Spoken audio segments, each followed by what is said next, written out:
All right, can we start? Okay, yeah. So we're very happy to have Angelo Mele today here to present his work on network analysis and network models. Just want to talk very quickly. So I met Angelo when I was doing my PhD back in Illinois. He graduated a few years before me. And one thing that I'd say about Angelo, so in economics, we call our dissertation our job market paper. So that's what we present to employers when we try to find a job. And his job market paper was one of the best job market papers that I have seen. And it was published pretty much like in the top journal in econometrics, or in economics, which is the Econometrics. And his job market paper also made me curious about, back in the days, about MCMC. There was no clue what he was talking about, and then I started studying more and more about this. Of course, I was never able to apply this because I'm not smart enough. And then after that, Angelo got other papers in top journals as well. The Review of Economic Statistics, Journal of Business and Economic Statistics. Yeah, Business and Economic Statistics, and American Economic Journal, Economic Policy. So all related to network analysis and applications on school segregation. Am I right? And so, yeah, and now he's here to talk a little bit about his research agenda. So thank you so much, Angelo, for being here. Thank you. And I want to lower the expectations because from this it looks like too much. So yeah, this is essentially 15 years of my life. I'm not going to show you everything that I did, but this is I would say this is a very coherent agenda that I started when I was a graduate student, and I keep working on it. I've done other stuff, but this is still, very dear to my heart because I've spent a lot of time working on this. Let me say that some of these works is supported by some grants at Johns Hopkins, and IDS is the Institute of Data Intensive Engineering and Science. They give me a couple of grants, and NSF grant, which is uncommon for economists to get, but it's in a group with applied mathematicians that are much more used to get grants. So let me start by saying that networks are everywhere. So these are a couple of examples that I worked on, just to give you an idea of what are the questions that I'm interested in. So this is most recent kind of line of work. So each node here represents a library in an ecosystem of software. So this is for Rust, for the language Rust. Each node represents a library in Rust, and the link is a dependency. So software programmers, when they create new software or new libraries, tend to not rewrite the wheels every time. So they don't want to reinvent the wheel every time. So they use libraries and function in other libraries to facilitate their work and facilitate the development of these libraries. And so we call these dependencies, and we're studying networks of dependencies for software. And there are some very interesting questions that you can ask is, suppose there is a bug in one of the packages, how does the bug spread through the entire network through these dependencies? So, dependency allow you to write code faster, but you can import vulnerabilities and bugs. And Heartbleed in 2014 is an example of imported vulnerabilities through these libraries. The other network that I have here, this is a sample of a larger network that we use to study professional networks, how professionals make business connections. And this is using data from Japan, where I don't know if you're familiar with the business setting in Japan, but most of the introduction in business are done through business cards still.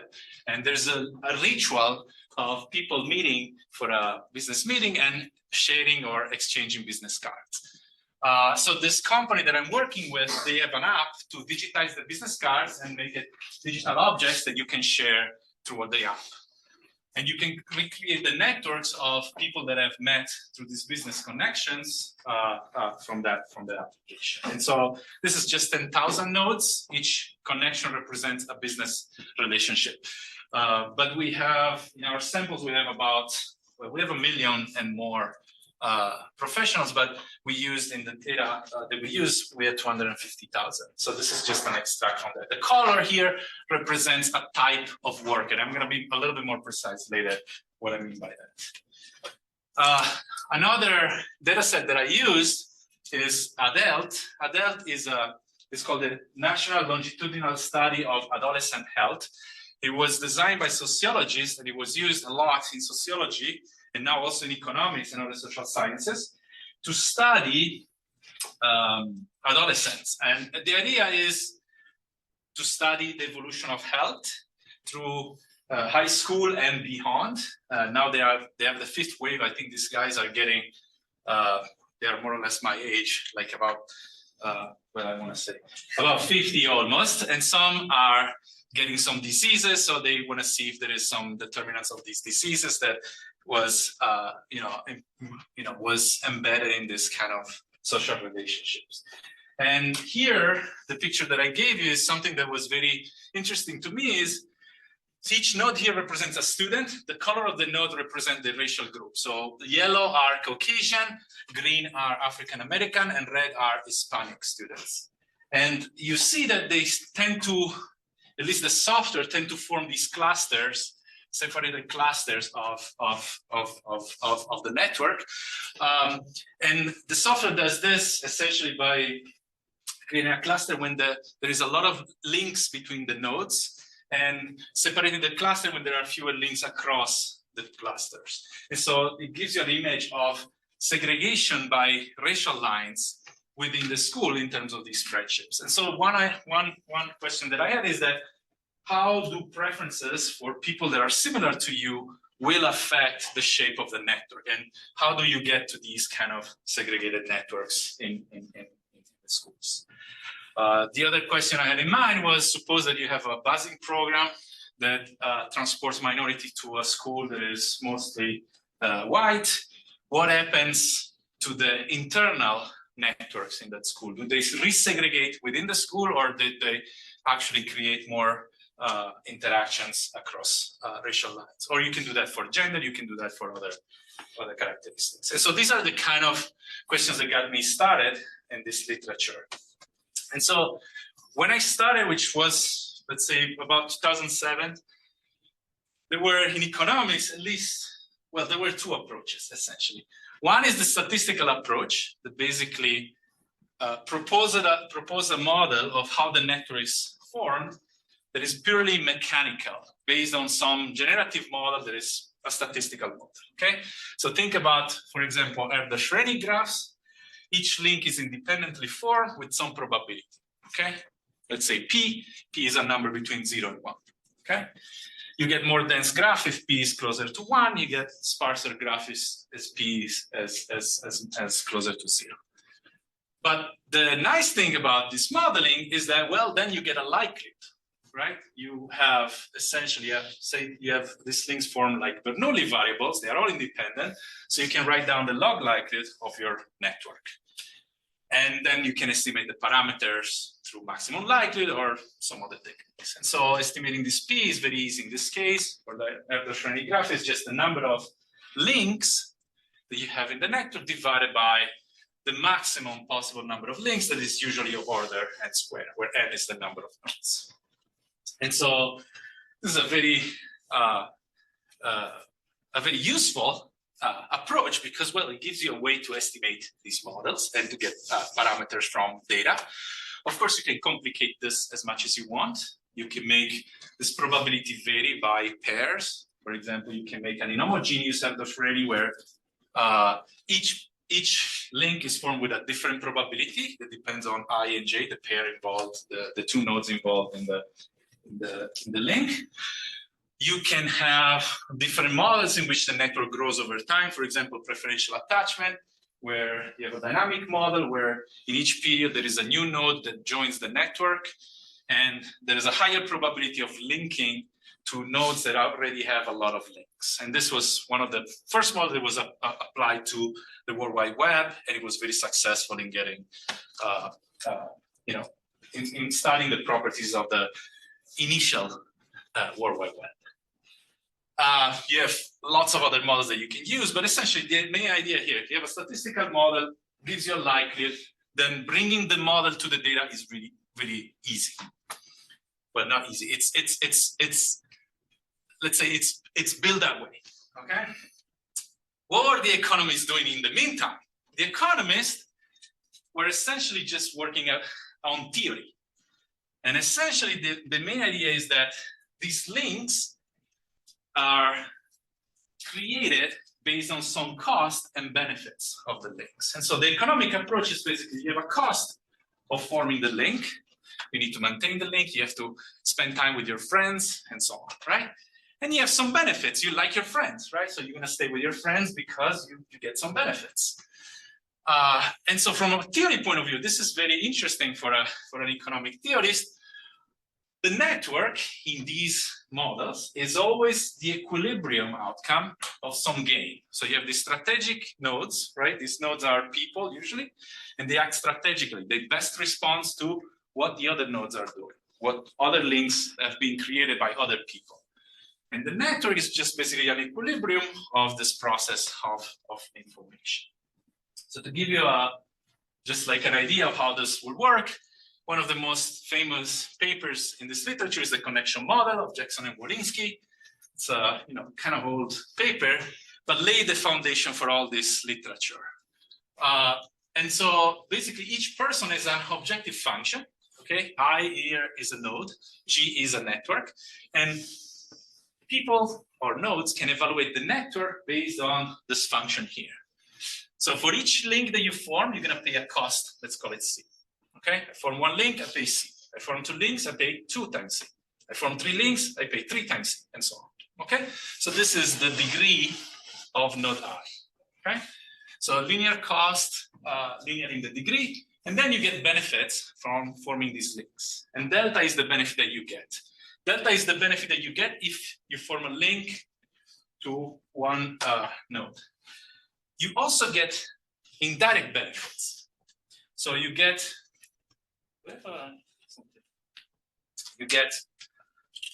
so if you're I, you form a link to J, work,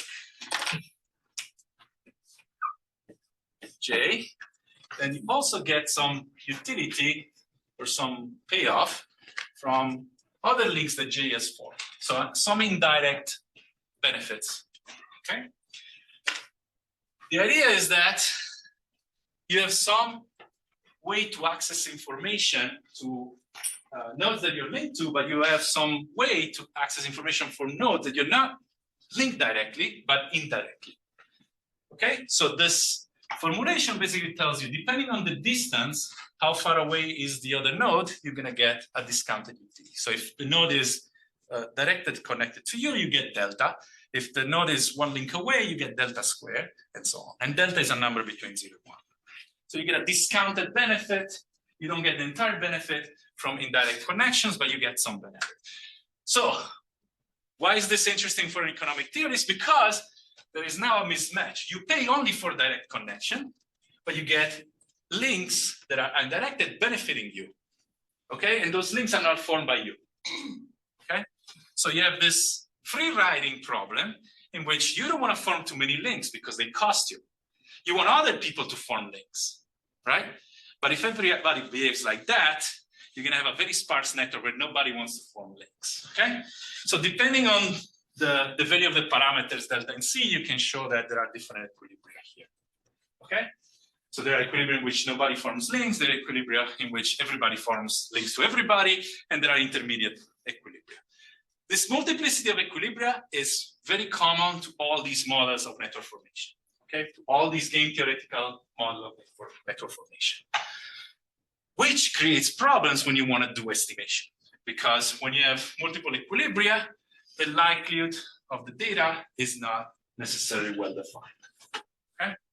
So you're going to have to make strong assumption of what equilibria are they playing. Are they playing the equilibria where nobody forms links? Are they playing the equilibria where everybody forms links to everybody else, or so on? And so you're going to have to make additional assumption to bring this to the data. Okay. The other results that you get here is that these networks are necessarily inefficient because you have this kind of rewriting problem. And so if you want a network that maximizes the payoff, the utility of all the players, that's usually different than the network that you're gonna observe if you let the players play this game.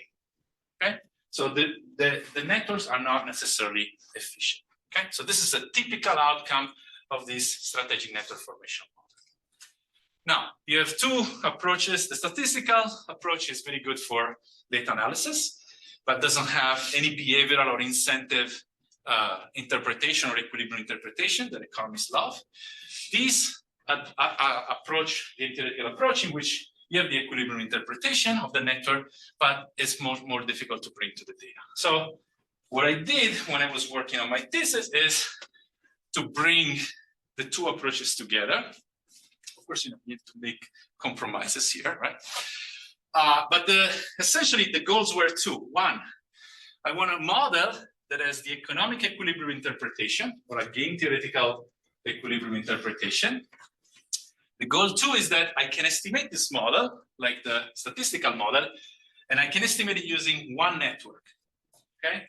So it's gonna be a dynamic model, but I'm gonna need only one observation of the network to estimate it, okay? So there was nothing like this in the literature in economics at the time. So what are the compromises and what are the features that you need to do this? Well, you don't need that, but what are the features that determine this outcome and why this works? So the decision-making here is going to be sequential. It's a dynamic model where every period somebody's making decisions, okay?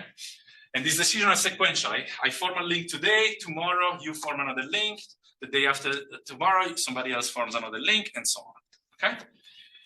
Only one player is forming these links in each period, and these players, when they meet with positive probability, meaning every pair of nodes in these networks has an opportunity to meet a formal link or to dissolve a link if they want. And then I'm gonna have what we call matching shocks. So whenever you meet somebody, you're gonna discover things about them that are not necessarily observable by the researcher. And these are gonna shift your payoffs, your utility, your cost and benefits. And as long as that shock has full support, most of the analysis works, okay? So these are some of the things that I need for this approach. Let me give you an idea of how it works. So each node, so one is a node, two is another node. Let's just look at two nodes for the moment.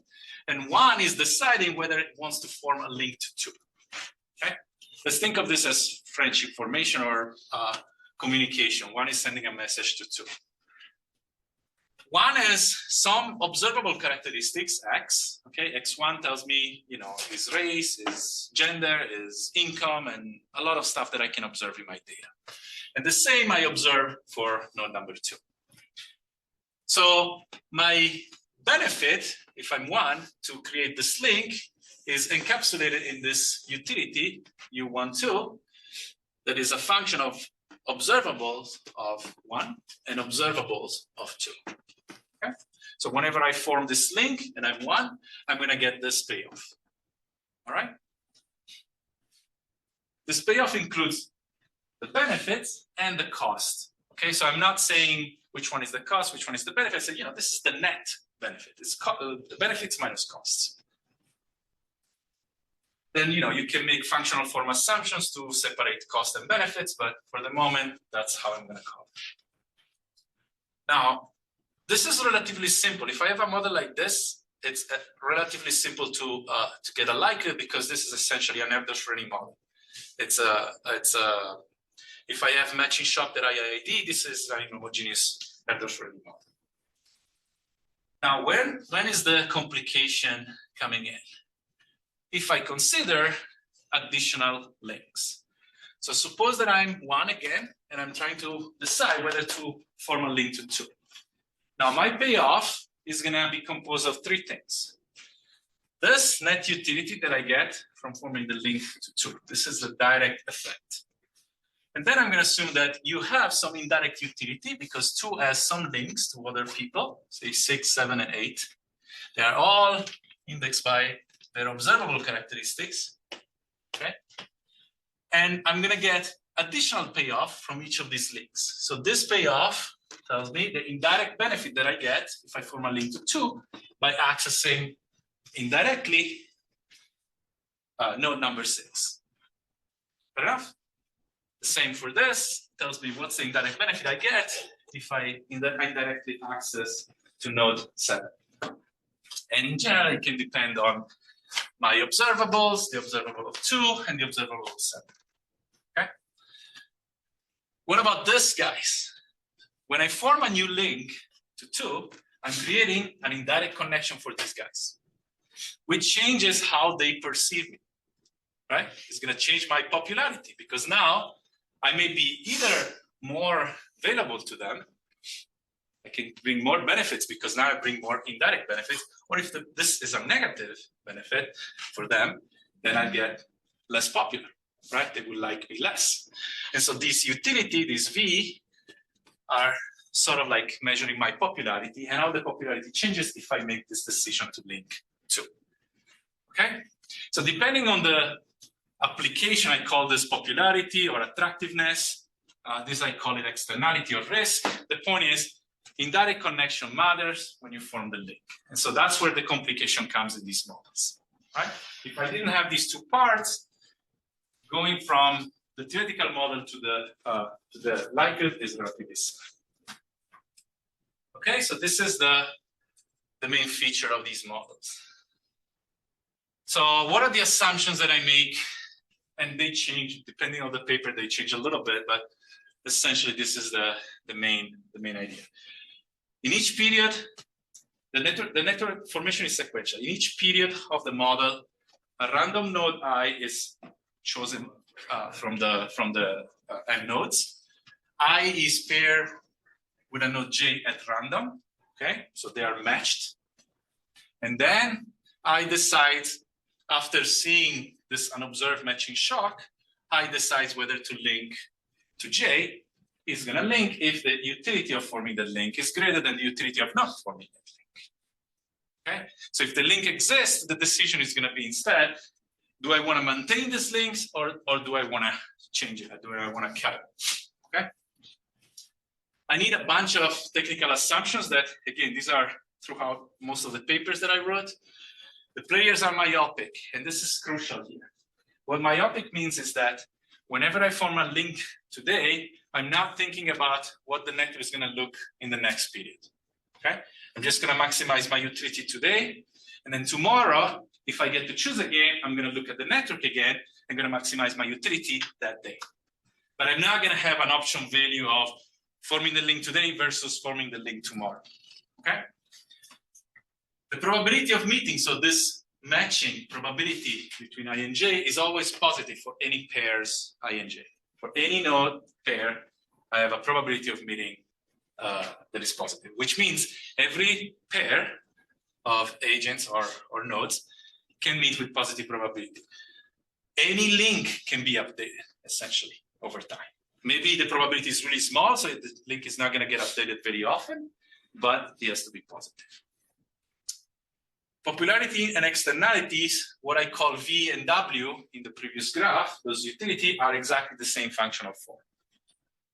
Okay, so essentially I'm saying when you're evaluating your popularity, people evaluate your indirect connection, the indirect connection that you form the same way you evaluate indirect connection. So this is sort of like, I don't want to say it's a symmetry condition, but it's sort of like saying everybody values indirect connection the same way. Then to get closed form solution, I assume the matching shock is logistic or type 1 extreme value distributed.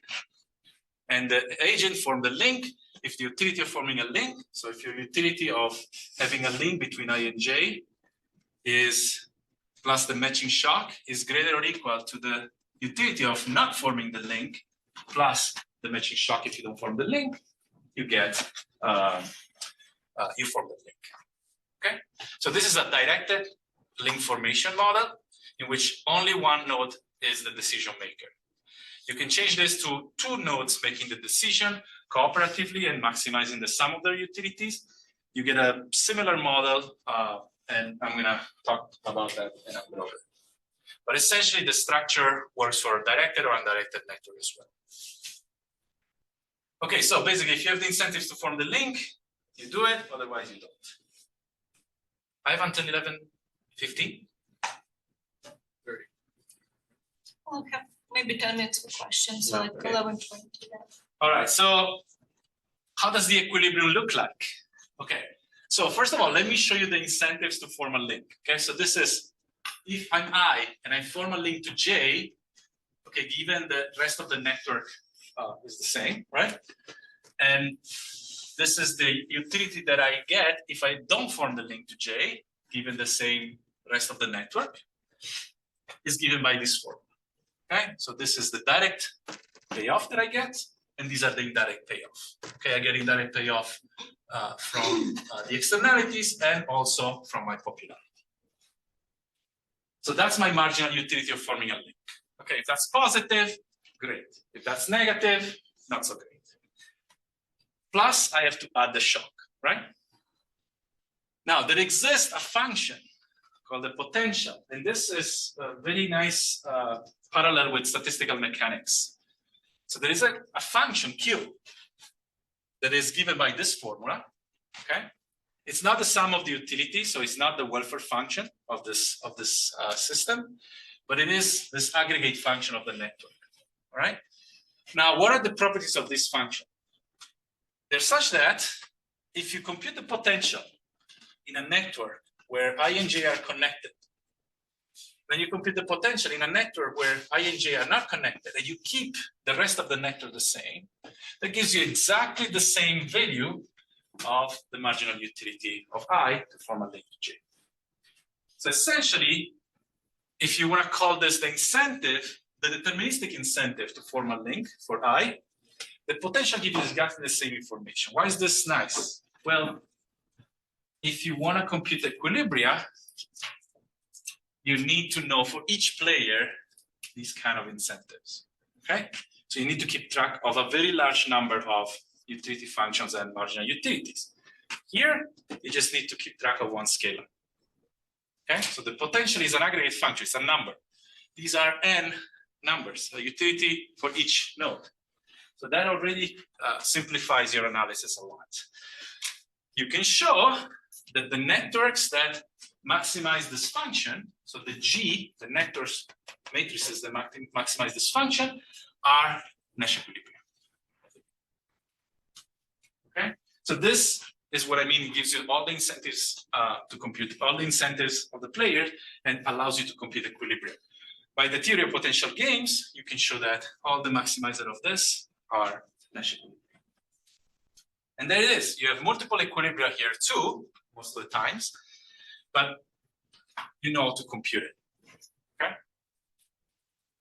And you have to keep track of one number. What happens when I add back the shocks, the matching shock, the epsilons? So you can show that this sequence of link formation moves is a Markov chain. The Markov chain is irreducible, is a periodic, converges to a unique stationary distribution. What is the stationary distribution? It's an exponential of the potential function. Okay? And then this C is a constant, and I'm going to tell you that in a minute. So this is the typical long-run distribution that you get also in Ising models, for example, in statistical physics and statistical mechanics. Now, what can you prove here? Okay, bunch of results. In the long run, the probability, the highest probability will be in networks that give you high value of the potential, right? What are those networks? The Nash equilibrium from the previous slide, right? So in the long run, most of the networks that you see from this model will be Nash equilibrium, or they will be close to Nash equilibrium. Second result, now you have a likelihood. This is a likelihood of observing your network in the long run, assuming that your data are taken from a process that has reached stationarity. Your network can be thought as a draw from this distribution. And so now you have a likelihood that you can attach to your data. The other thing that you get is that the likelihood does not depend on the meeting process. So the meeting probabilities being positive just gives you irreducibility of the Markov chain, but they do not affect the functional form of this stationary distribution. This you can see it in two ways. So it can be bad news or good news. Bad news is you cannot identify from the data the meeting process. So those raw probabilities, you cannot compute it. Any process will give you this distribution. Okay, so that's the bad news. The good news is, well, this is all you need to figure out the preferences of the individuals when they form the links. All you need is the potential, and you can recover marginal utilities from the potential. Okay, so you can read it in two ways. The estimation can be done with one network. So you don't need a time series of networks to estimate this model, this dynamic model. You just need one observation. And if I assume that my utility, so if I make some additional assumption such that my payoffs are linear in parameters, then what I get is an exponential random graph, which is a popular model in statistics and mathematical sociology to deal with these networks. Okay, so these are several results that you can get out of this specification. There are more, but I think we can skip. Now, what is the computational issue? The computational issue is the same that you have when you do Bayesian estimation or when you have an Ising model or a spatial model, actually. And essentially, it's in this constant. So this likelihood is proportional to a constant. This is a normalizing constant. Make sure that this is a proper probability. So if you sum over all possible networks, you get 1. Now, it's a sum over 2 to the n minus 1 networks if the network is directed of this potential function, and then you have to compute the exponential of this. So if n is 20, you have 2 to the 380 possible terms in that sum, which even a supercomputer will struggle to do even nowadays. I don't know about quantum computers, but it's possible, but it's still, I think it's still gonna take some time to do this. So in principle, you cannot evaluate the likelihood. Okay? Even if I give you the parameters of the likelihood, you're not gonna be able to evaluate it, at least in finite time. So methods for estimation, there are several, and I worked on some. So you can take a Bayesian approach and use this exchange algorithm. You can do variation approximation, or you can do Monte Carlo maximum likelihood. So I'm going to show you a couple of papers. So this one is the Bayesian approach. So Bayesian approach, you have the likelihood, right? That's the stationary distribution of the model. Assume some prior for the parameters of the utility function, then you get a posterior. How to estimate the posterior?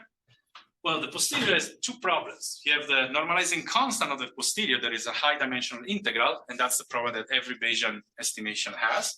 And you have another constant in the likelihood that is intractable. And so you have what we call a doubly intractable normalizing constant. And so there's some algorithm developed in 2006 when I was writing my thesis very conveniently by Murray and some other people, and Liang in 2010 showed like a more computationally friendly stuff. But the intuition is the problem is the normalizing constant. Don't compute the normalizing constant, just keep that spot. Okay, so this is typical, since I'm Italian, trying shortcuts is the way to live your life, right? So this is the shortcut I chose for what we call the Joe Market paper. So how does the algorithm work? Like in posterior simulation, what you do is the following. So you're a parameter theta, okay? Propose a new parameter, let's call it theta prime. Now, given that parameter, simulate the network, okay? Simulate a network, let's call it G prime, from the stationary distribution. You can do that with Gibbs sampling or Metropolis-Hastings sampling, okay? That will skip completely computing the constant, but will give you a network G prime from this distribution. Okay, it may take a while, but you can simulate it. Now, compare your simulated network with the data, your network data. If they look similar, then your parameter is likely to generate this data. If they look very different, then your parameter is less likely to generate this data.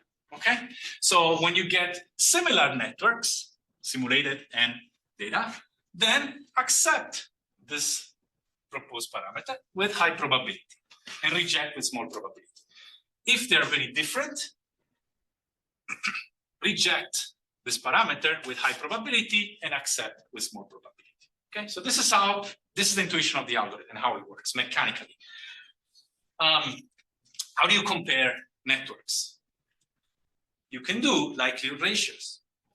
Okay, fix the parameter, say fix the parameter theta prime, and compute the likelihood ratio of network G prime and G. That cancels out the constant, because the constant only depends on the parameter changing. Okay, so if you don't change the parameter, you get the same constant. So you can compare likelihood ratio and the constant goes away. If you do the parameter theta prime, you do the parameter theta, that was the starting value, you get a metropolis asking acceptance ratio that does not depend on the constant. So you get rid of that problem. Okay, now what can you prove for this algorithm? You can prove that in the metropolis asking simulation for the network, the convergence is uniform, so it's going to converge to the correct stationary distribution, and you can accelerate it using better proposal or better starting values. So I have a bunch of ways to do that. Second, you can prove that this algorithm for posterior simulation converges to the correct posterior. It's approximate, but if you increase the number of simulations for the posterior parameters, you're going to get the correct posterior distribution. And so you can do inference. Okay? So this was basically my Joe Market paper. Now, what is the drawback of this? You're going to be really, really frustrated because the Markov chain Monte Carlo takes forever to converge. And both for the posterior simulation and the network simulations. The larger the network, the larger the number of simulations you have to run. Okay, we can show, I have some papers that shows that best case scenario, the simulation has to be n squared log n, proportional to n squared log n, where n is the number of nodes. Worst case scenario, the number of simulations for the network, okay, not for the posterior, the network, is e to the power n squared, which is essentially intractable. Okay. So that's the cost of doing this. But it works in small networks, and it works well. Since I got tired of waiting, 4 weeks or 2 months to get an estimate for this model, I moved on to other approximations. So instead of doing the Bayesian approach, let me go back to frequentist approach, and instead approximate the likelihood directly instead of approximating the posterior. So as I told you, the model works for directed network or undirected network.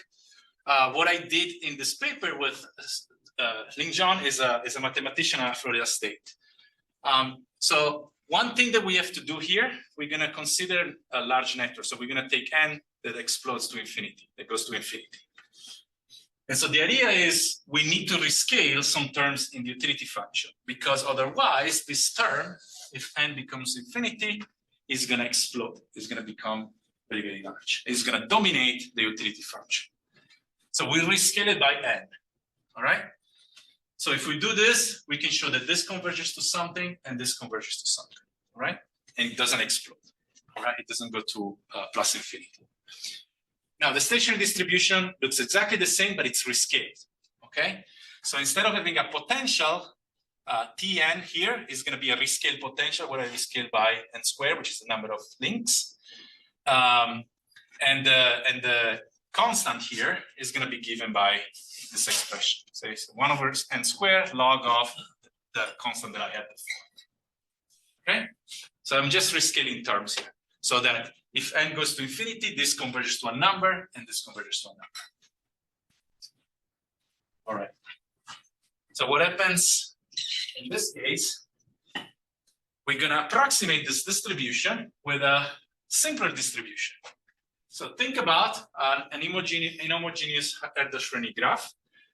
So I'm going to use this distribution Q, which basically is a Bernoulli with these probabilities mu ij, and then I have many of these, right? 1 per link. And these are all independent links. And I'm going to approximate my complex likelihood using this simpler likelihood.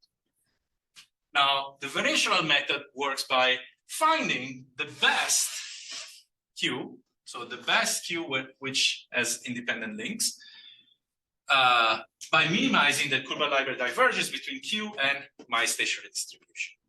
Okay, so find Q that makes this number as small as possible. All right.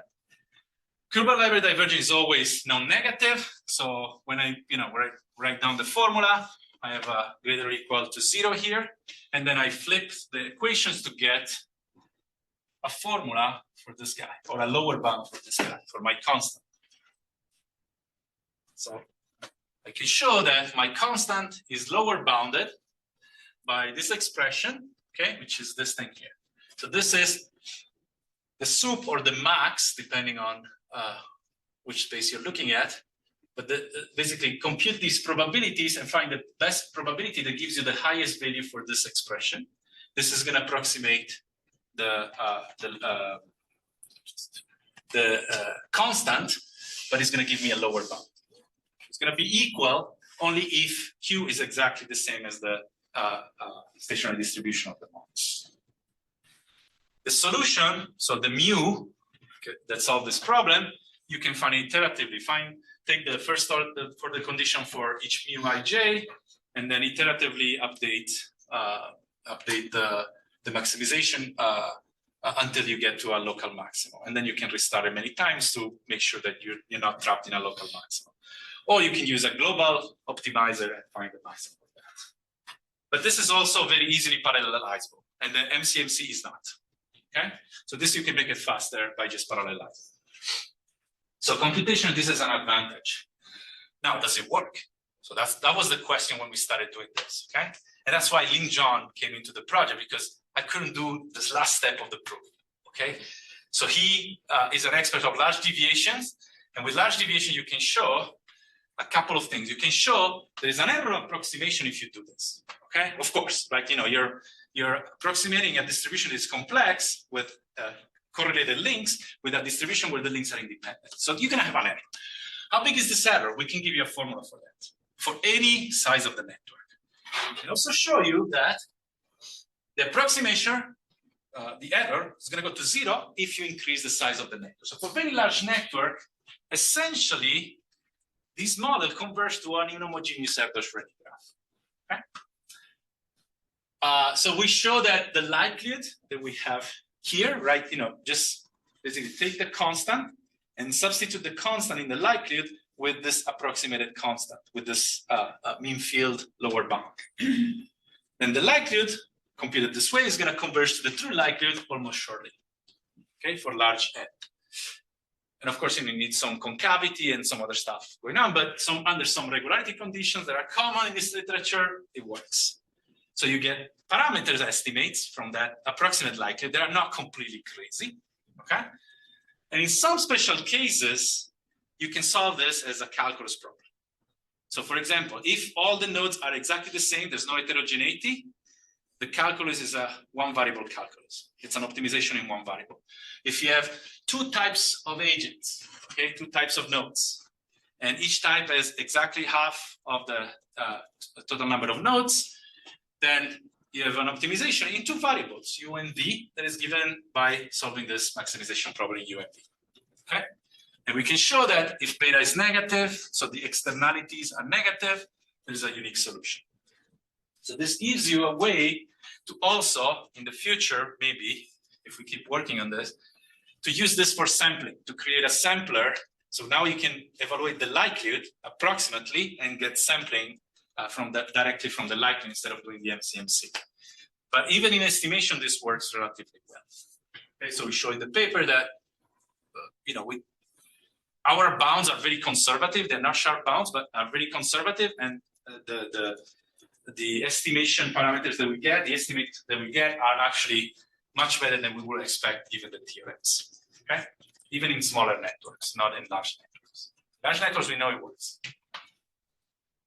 Okay, now, next step. As a researcher, you observe a lot of stuff, especially in social sciences.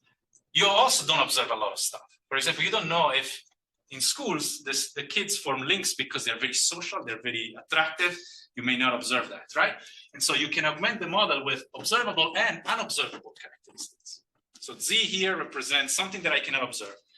How easy is this for this person to make new friends? How attractive is this person? Not necessarily in the data, okay?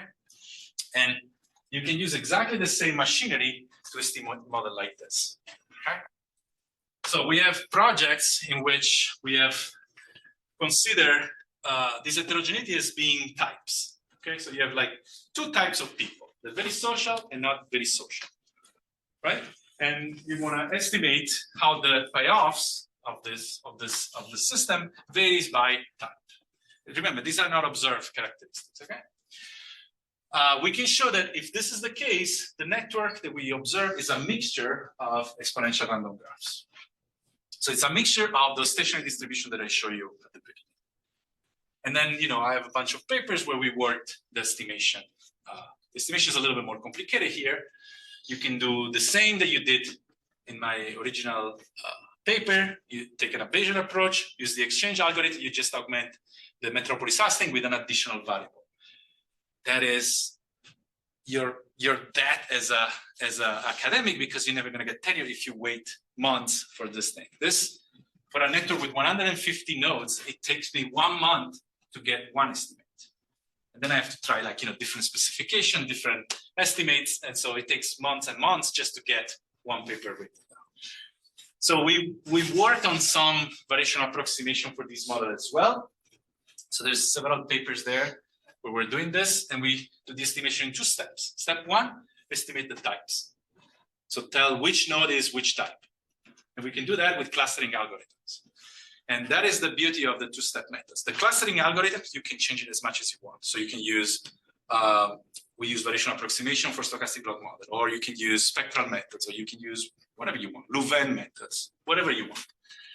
Second step, we can use what we call pseudo likelihood. So you write a likelihood that is not exactly the likelihood, but it's like a product of conditional probabilities of links, or you use Monte Carlo maximum likelihood. Again, you can change the second step method as well. And so this 2-step idea, we use it in a couple of papers. This is about professional networks. This is about software networks. And now we have a package that we can do this at scale. So this allowed me to go from 150 nodes to, well, so this paper is 250,000 nodes. Okay.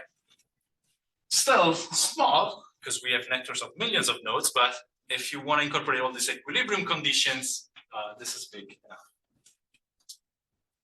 Applications. Do I have 2 minutes to show the applications?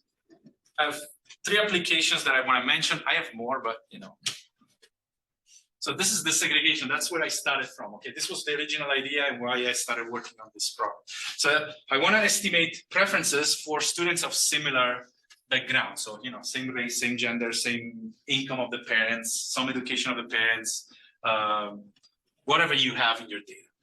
I use this Adele data set that has the network in schools in US. And for a sample of about 146 schools in US, I only use 16 of those because the others are not that reliable. But the idea is that once I estimate the model, I can use the model to simulate what happens if I have a reallocation of types. So if I reallocate white and African-American kids across the school. So you have a school that is completely white, a school that is completely African-American. Now swap the students back and forth and see what happens. And so depending on how you measure segregation within the school, in the network, you're gonna have different results. So this index called Freeman Segregation Index is basically tell you the school is more segregated, the fewer links that are across people of different groups. This one, SSI, the Spectral Segregation Index, tells you an individual is more segregated. The more segregated are the people that is linked to of the same race. Okay, so it's like PageRank for racial segregation in networks. And so if you look at this measure, reaching racial balance where you have like an homogeneous distribution of races in the school, in the 2 schools, is actually increasing segregation within the schools. Okay, and the mechanism is that the minorities is when it's small cannot necessarily has to form links to other types. But when it's big enough, it's going to form links within the same group because they like the same group better. Okay. According to this, you get completely different results. And the reason is in the treatment of isolated nodes. Okay. What's the main message of this? You have to be extremely careful how to design these policies. And what is the goal? Is it this or this? All right. And you have a lot of unintended consequences of these policies. One is that you don't know if you're reaching the goal because the goal can be measured in different ways. But anyway, so that's for politicians to decide. The software dependency networks application is trying to understand and try to measure systemic risk in this network of software. And so we use Rust for this. This data actually available online in libraries.io, so you can just download it and use it. And essentially, we model the incentives to form links in the software ecosystem using one of these models. And then we estimate the model using our package, and we show that there are externalities that these software programmers create for other software programmers, but these externalities create more clustering in the network, and this clustering is bad for if there is a bug, because it's going to spread the bug faster.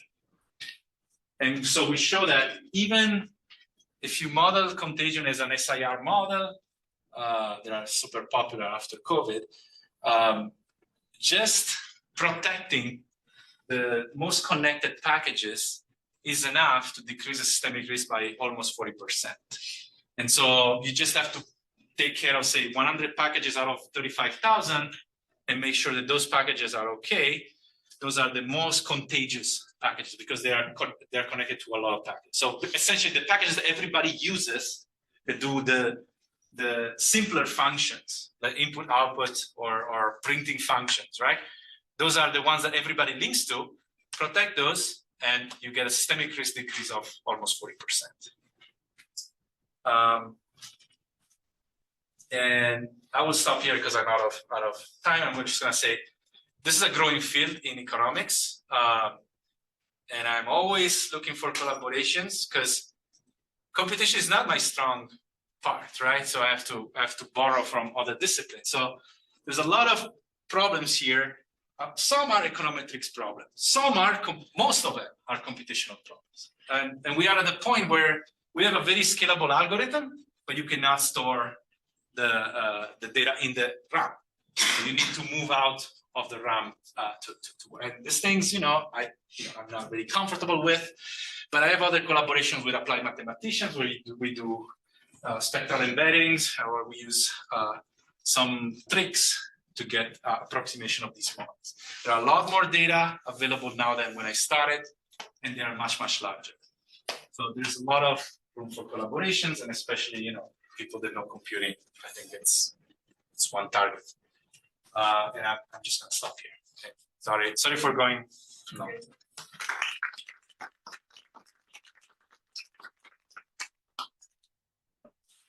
Questions?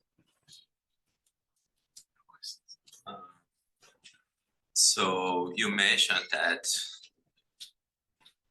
the image, you kind of like it will takes forever to converge, right? I mean, we know sometimes it's all about getting a good proposal. Yes. So the question is, is this like a dead end? So even if you figure out how to get like a very, very good proposal, it's still, or maybe like the proposal that makes this converge fast is just impossible to find. This is the best case scenario, even if you have a good proposal. I'll show you why. Okay. Sometimes the likelihood looks like this. I'm going to make it very simple, okay? So think about this. So you have this likelihood. Okay? Okay. This likelihood. So this is already difficult to sample from, right? With MCMC. So this is the likelihood you get here. Okay, the larger the network, the more separated are the two modes. Okay? So this is where what I mentioned, e to the n squared convergence comes. Because once you're here, getting to this is going to take an exponential number of steps to go. So what do? The variation approximation actually helps you here. By mean field, you can find approximately this and this mode, approximately, right? Start the network from a, simulate an Erdős-Rényi graph from this kind of average degree. Let's call it mu1, or simulate it from this average degree. That's your starting value.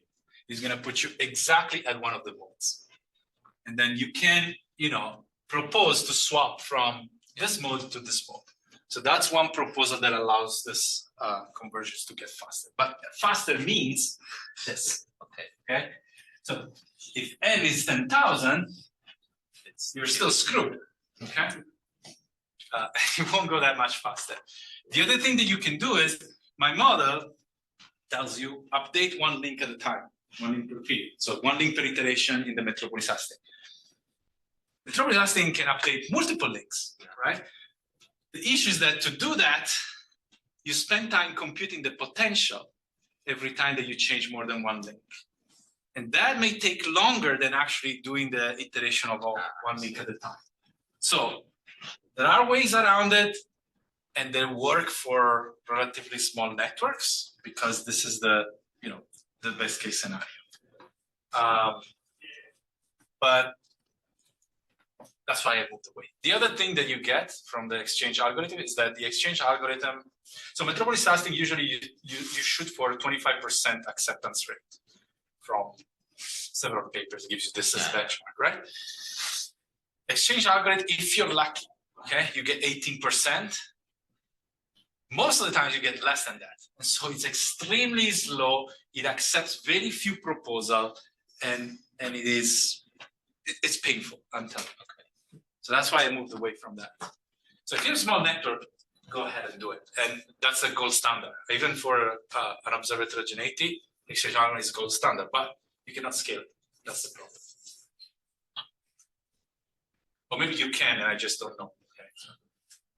So state space models went through a similar problem, right? When we went from linear to nonlinear state space models, so the ANC takes forever to converge, and we do particle filter now. Is there any kind of equivalence? There is. MCMC is still the most people would use. The method that we propose, like the variational method, the two-steps method, it's the most scalable that I know of for this type of models. There are brute force algorithms that you can use that I thought about using, but I don't have a good way to do proofs for those, which is the network is too big, partition the network, right? Like you have a big network and you can always, this is a big network, partition, and assume that each of these networks comes from the same model and they're all independent. You can simulate this independently. They're much smaller, so n squared log n is much smaller for each of this, and then you just have to find a way to aggregate the estimation results. You can do it like that, but then these partitions are arbitrary. You can probably do it with some clustering algorithm, but I don't have any way to do proofs that this actually is going to work. Some people propose this. They show, well, in this example, it works, but it's not a proof. Yeah, no proof. It could work. I'm not saying. Yeah, because I mean, I know nothing about networks, but my intuition says that if you do that, then the issue is there will be some kind of error, right? Because there is some interaction between the network. So it's all about like you do this and then you try to correct for the error. Yes. After you. Yeah, you could. So yeah, one suggestion I got from a seminar like last month was use copulas to correct for this. So essentially you're underestimating the correlation between the links if you do that, right? And so, use a copula that controls for the error of approximation, and it can be flexible enough to capture the whole thing and then basically correct after. There's a question. Yeah, there's a Zoom question. It says, can this be applied to opinion dynamic formation in social media networks or social network analysis? Yeah, I think so. Yes. So yeah, I'm not very familiar with that literature, but I don't have any I don't think it's very difficult to apply. I mean, variation approximation is just an approximation method. You give me a likelihood, I can write the mean field approximation for that likelihood. So it can be applied to pretty much any model. If it's gonna work well or not depends on two things. So the correlation among the variables that you have. So variation approximation, mean field approximation works well if your variable are very highly correlated or if your variable are not very correlated. In between, it's a mystery. Nobody knows what happens. But if they're super correlated, it works. If they're very, very uncorrelated or almost independent, it will work well because, well, the approximation is almost correct, right? But in between, I don't know. So it depends on the particular model that you have, and I'm not familiar with that literature necessarily. So I would say, give me a likelihood, I'll give you the mean field approximation. If it works, there's a little bit of work that goes into that. And in this model, it works for large n. But large n doesn't mean anything, you know.